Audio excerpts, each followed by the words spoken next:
வாங்க, வணக்கம். Grandma's cooking trends சேனலில் உங்கள் எல்லாரையும் அன்போடு வரவேற்கிறேன். புதுவிதமான recipes, easy recipes, healthy recipes எல்லாமே நான் போடுவேன். நீங்கள் பார்த்து எல்லாம் பயன்பெறணும்னு நான் கேட்டுக்கிறேன். என்னோடய சேனலை சப்ஸ்கிரைப் பண்ணுங்கள். பக்கத்துலேயே பெல் பட்டன் இருக்கும், அதையும் கிளிக் பண்ணுங்கள். அப்போ தான் நான் அடுத்தடுத்து போடுற வீடியோலாம் நீங்கள் கண்டினியூஸாக பார்க்க முடியும். உங்கள் ஃபேமிலி ஃப்ரெண்ட்ஸுக்கு ஷேர் பண்ணுங்கள். எனக்கு கமெண்ட் பாக்ஸில் கமெண்ட் எழுதுங்க. வணக்கங்க. வாங்க வீடியோக்குள்ளே போகலாம்.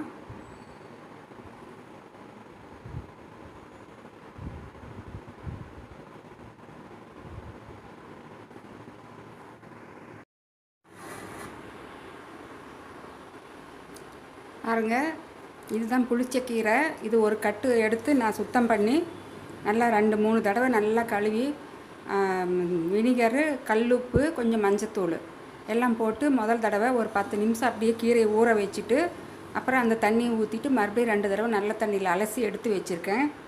நிறைய இந்த கீரைக்கு இந்த பக்கம் பேக் சைடில் நிறைய முட்டைங்க, சின்ன சின்ன கண்ணுக்கு தெரியாத அளவுக்கு முட்டைங்கள்லாம் இருக்கும். அதனால தான் இந்த வினிகர், மஞ்சத்தூள், உப்பெல்லாம் போடுறது. அது மாதிரி நீங்களும் செய்யுங்க. இது ஒரு கட்டு நாட்டுக்கீரை, புளிச்சக்கீரைன்னு சொல்லுவாங்க. கோங்குரான்னு சொல்லுவாங்க. கர்நாடகா சைடு, ஆந்திரா சைடெல்லாம் இது ரொம்ப ரொம்ப ஃபேமஸ்ஸு. கர்நாடகா சைடு, ஆந்திரா சைடும் எல்லார் வீட்லேயும் இந்த புளிச்சக்கீரை டெய்லியுமே அது ஒரு டிஷ்ஷாக, சைட் டிஷ்ஷாக வச்சுக்குவாங்க. இது ஒரு கட்டு எடுத்து வச்சுருக்கேன். இது வந்து கடையல் மாதிரி செய்கிறது சாப்பாட்டுக்கு. அதுக்கு தேவையான பொருட்கள் பாருங்கள். சின்ன வெங்காயம் ஒரு கைப்பிடி அளவு, பூண்டு ஒரு 7-8 பல் பூண்டு, 2 தக்காளி பழம். புளிச்சக்கீரையிலே நிறைய புளிப்பு தன்மை இருக்குது. ஆனால் அதனால் நாங்கள் புளி ஊற்ற வேண்டியதில்லை. டேஸ்ட்டுக்கோசரம், ஃப்ளேவர் டேஸ்ட்டுக்கோசரம் தக்காளி போடுவோம். இந்த சீரகம் 1 டேபிள் ஸ்பூனு, எங்களுக்கு வேண்டிய அளவுக்கு காரத்துக்கு ரெட் சில்லி, இதெல்லாம் போட்டுக்கிறோம். ஃபஸ்ட்டு கீரையை போட்டு நல்லா வேக வச்சுக்கிறோம். குக்கரில் போட்டு ஒரு 2 விசில் கொடுத்தா போதும். தண்ணி அளவாக தான் போடணும் நாங்கள். அப்புறம் இது இங்கே இருக்கிறதெல்லாம் தாளிக்கிறதுக்கு வேண்டிய பொருட்கள். இது வந்து கடுகு உளுத்தம்பருப்பு 1 ஸ்பூனு. இது வெங்காய வடகம். சேலம் சைடு இந்த வெங்காய வடகம் தாங்க அவ்வளோ ஃபேமஸ்ஸு. இது வந்து கீரைக்கு, பருப்பு சாம்பார், கூட்டு, எல்லா நான்வெஜ் டிஷ்ஷுக்கு எல்லாமே போடுவாங்க.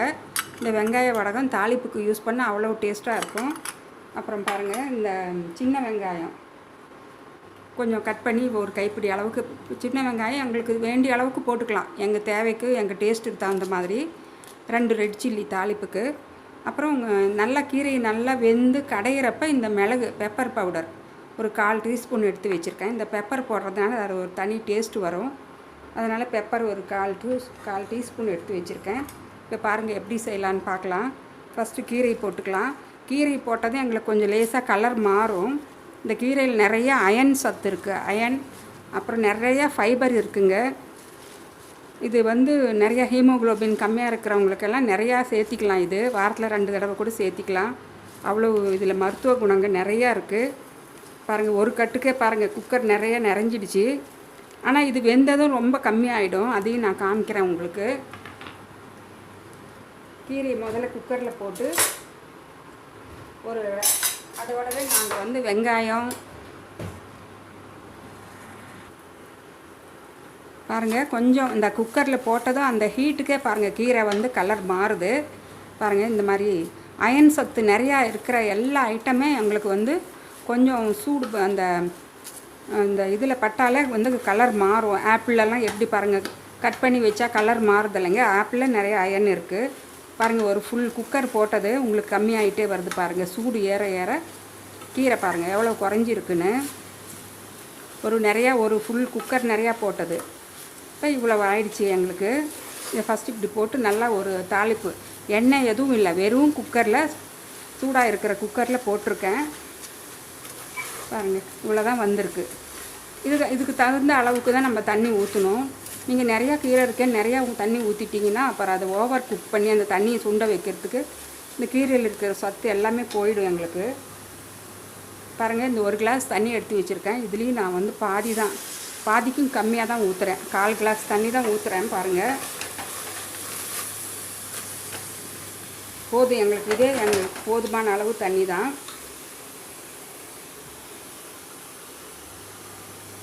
இப்போ இதுலேயே இந்த பூண்டு, இந்த சீரகம், இந்த சிகப்பு மிளகாய் காரத்துக்கு எடுத்து வச்சுருக்கிறது, இந்த தக்காளி நல்லா கையிலேயே நல்லா பிசைஞ்சு விட்டுக்கலாம்.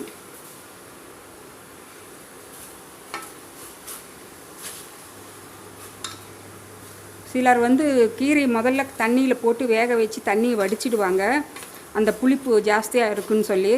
நீங்கள் அது மாதிரி செஞ்சு அப்புறம் அதை சமைச்சி சாப்பிட்றதுல எந்த பிரயோஜனமுமே இல்லை. வடிக்கக்கூடாது. எந்த ஒரு நம்ம டிஷ்ஷையும் நம்ம வடிக்காமல் அப்படியே செஞ்சு சாப்பிடணும். அப்போ தான் அதில் இருக்கிற எல்லா விட்டமின்ஸ், மினரல்ஸ், எல்லா சத்துமே உங்களுக்கு கிடைக்கும்.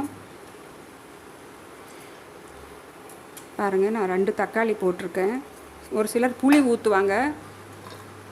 சின்ன வெங்காயம் ஒரு கைப்பிடி அளவுக்கு எல்லாமே போட்டாச்சு.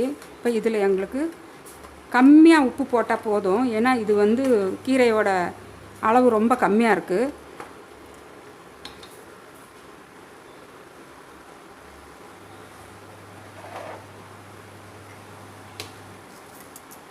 இது ஹிமாலயன் சால்ட்டுன்னு சொல்லுவோம். பாருங்கள், ஹிமாலயன் சால்ட்டு இது எங்களுக்கு ரொம்ப கம்மியாக தான். பாருங்கள், 1/4 ஸ்பூன் தான் போடுறேன். ஏன்னா இது வெந்ததுன்னா இன்னும் கீரை ரொம்ப கம்மியாகிடும். நம்ம கடைகள் செய்கிறப்ப அப்போ கூட நாங்கள் டேஸ்ட்டு வாயில் வச்சு பார்த்து கூட நாங்கள் மறுபடியும் உப்பு பத்தலைன்னா போட்டுக்கலாம். இப்போ இது நான் குக்கரை மூடி வச்சு ஒரு 2 விசில் கொடுக்க போகிறேன். 2 விசில் கொடுத்தாலே உங்களுக்கு இந்த கீரை, இப்போ இதுலேயே அந்த கீரையெல்லாம் வெந்துடுச்சு. இந்த தண்டெல்லாம் கொஞ்சம் வேகணும். இந்த தண்டெல்லாம் நாங்கள் இலசாக இருக்கிற தண்டெல்லாம் எடுத்து எறிய வேண்டாம். கீரையை கிள்ளி போடுறப்ப கூடவே தண்டோடவே கிள்ளி போடலாம். நீங்கள் கீரையை மட்டும் கிள்ளி போடணுங்கிறது இல்லை. இலசாக இருக்கிற தண்டு சுத்தம் பண்ணுறப்ப உங்களுக்கு தெரியும். அந்த மாதிரி இலசாக இருக்கிற தண்டை மட்டும் தண்டோடு கிள்ளி போடுங்க போதும். இப்போ இதில் எந்த எண்ணெய் எதுவுமே இல்லை. இப்போ இதை நான் மூடி வச்சு ஒரு 2 விசில் கொடுக்க போகிறேன். அப்புறம் பார்க்கலாங்க. பாருங்கள், இப்போ குக்கர் நல்லா சவுண்டு 2 விசில் ஆஃப் ஆகிடுச்சி. கேஸ் நல்லா கம்ப்ளீட்டாக ரிலீஸ் ஆகிடுச்சி. இப்போ ஓப்பன் பண்ணி பார்க்கலாம்.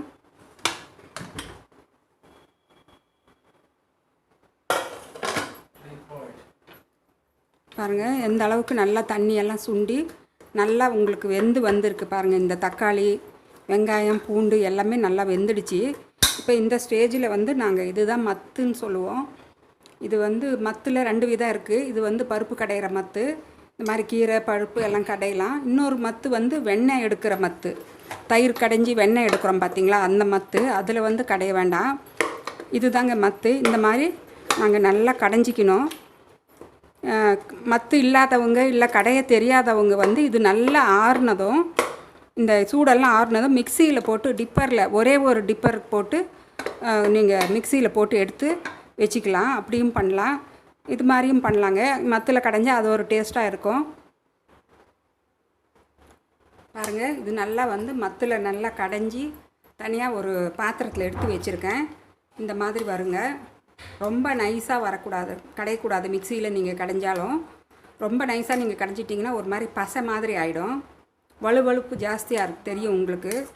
மிக்சியில் போட்டிங்கனாலும் ஒரு டிப்பர் தான் போடணும். மத்தில் கடைஞ்சாலும் இந்த ஸ்டேஜுக்கு கடைஞ்சால் போதும். நல்லா கடைஞ்சி பாருங்கள், நல்லா அந்த தண்டு எல்லாமே கடைஞ்சிட்டோம். இப்போ இது எப்படி தாளிக்கிறதுன்னு பார்க்கலாம். பாருங்கள், இப்போ இரும்பு கடாய் வச்சுருக்கேன். அதில் மர செக்கு நல்லெண்ணெய் ஊற்றுறேன். அதில் ஃபஸ்ட்டு இந்த கடுகு, உளுத்தம்பருப்பு நல்லா பொரிஞ்சதும் இந்த வெங்காய வடகம் போட்டுக்கலாம். நல்லா பொரிஞ்சிடுச்சு பாருங்கள். இப்போ இந்த வெங்காய வடகம் போட்டாச்சு. இப்போ இந்த சில்லி போடுறோம். காரத்துக்கு தேவையான சில்லியும் போட்டு உடனே நீங்கள் இந்த வெங்காயத்தை போட்டுடுங்க. அந்த வெங்காய வடகம் கருக விடக்கூடாது. அந்த பொன் கலராக இருக்கிறப்போ நீங்கள் அதுக்கு அந்த ஸ்டேஜ்லேயே நீங்கள் என்ன ஆட் பண்ணணுன்னாலும் ஆட் பண்ணுங்கள். இல்லை எடுக்கிறதுனால எடுத்து குழம்புல ஊற்றுற ஸ்டேஜாக இருந்தால் ஊற்றிடலாம். இப்போ இந்த வெங்காயம் நல்லா இதில் வேகணும். இந்த ஆயிலில் நல்லா வெந்தப்புறம் பாருங்கள், ஒரு செகண்ட் வதக்கி விட்டுட்டு இந்த மிளகு நாங்கள் போட்டுக்கலாம். எடுத்து வச்சுருக்கிற மிளகு போடுறது ஒரு டேஸ்ட்டு கொடுக்கும், உடம்புக்கும் நல்லது. டேஸ்ட்டு, ஃப்ளேவர் எல்லாமே நல்லா உங்களுக்கு வித்தியாசம் தெரியுங்க.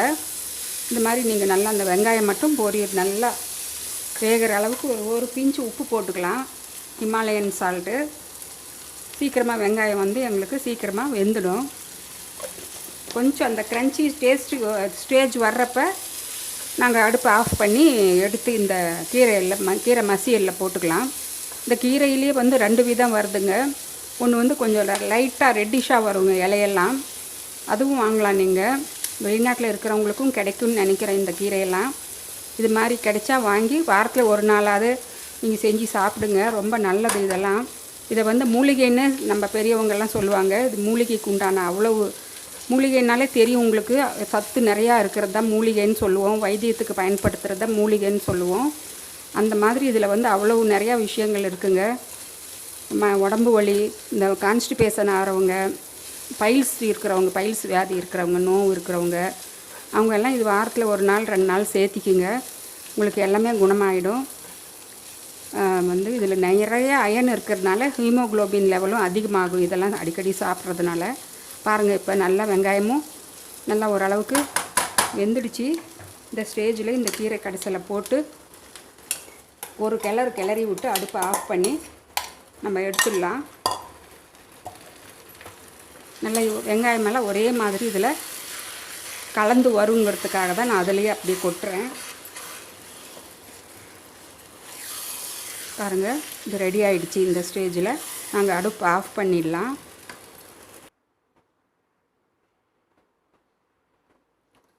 பாருங்கள், இப்போ இதை தாளிப்பு எடுத்து இந்த கீரையில் போட்டு நல்லா கலந்து எடுத்து வச்சுருக்கேன்.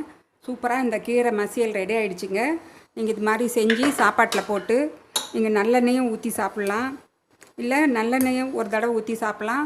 இல்லை அடுத்த ட்ரிப்பு நீங்கள் சாப்பிட்றதுக்கு இருந்துச்சுன்னா நீங்கள் நெய் ஊற்றியும், நல்லா உருக்குன நெய், சூடாக இருக்கிற சாப்பாடு போட்டாலும் சரி, ஆறின சாப்பாடாக இருந்தாலும் சரி, நெய்யை மட்டும் நல்லா உருக்கி போட்டுக்குங்க. உருக்கி போட்டு நீங்கள் சாப்பிடுங்க. அவ்வளோ டேஸ்ட்டாக இருக்கும் இந்த கீரை மசியல். உடம்புக்கு ரொம்ப நல்லது. வீட்டில் எல்லாேருக்கும் செஞ்சு கொடுங்க. வீட்டில் பெரியவங்க குழந்தைங்களுக்கெல்லாம் நெய் போட்டு கொடுங்க. அவ்வளோ சூப்பர் டேஸ்ட்டு, நல்லா விரும்பி சாப்பிடுவாங்க. நீங்களும் இது மாதிரி செஞ்சு சாப்பிடுங்க. சாப்பிட்டுட்டு எப்படி இருக்குன்னு எனக்கு கமெண்ட்டில் எழுதுங்க. என்னோடய சேனலை மறக்காமல் சப்ஸ்கிரைப் பண்ணுங்கள். பக்கத்துலேயே பெல் பட்டனையும் கிளிக் பண்ணுங்கள். கமெண்ட் பாக்ஸில் கமெண்ட் போடுங்க. ஃப்ரெண்ட்ஸ்களோட ஷேர் பண்ணுங்கள். உங்களுக்கு அடுத்த மறுபடியும் ஒரு நல்ல ஹெல்த்தியான டிஷ்ஷில் உங்களை மறுபடியும் சந்திக்கிறேங்க. வணக்கம்.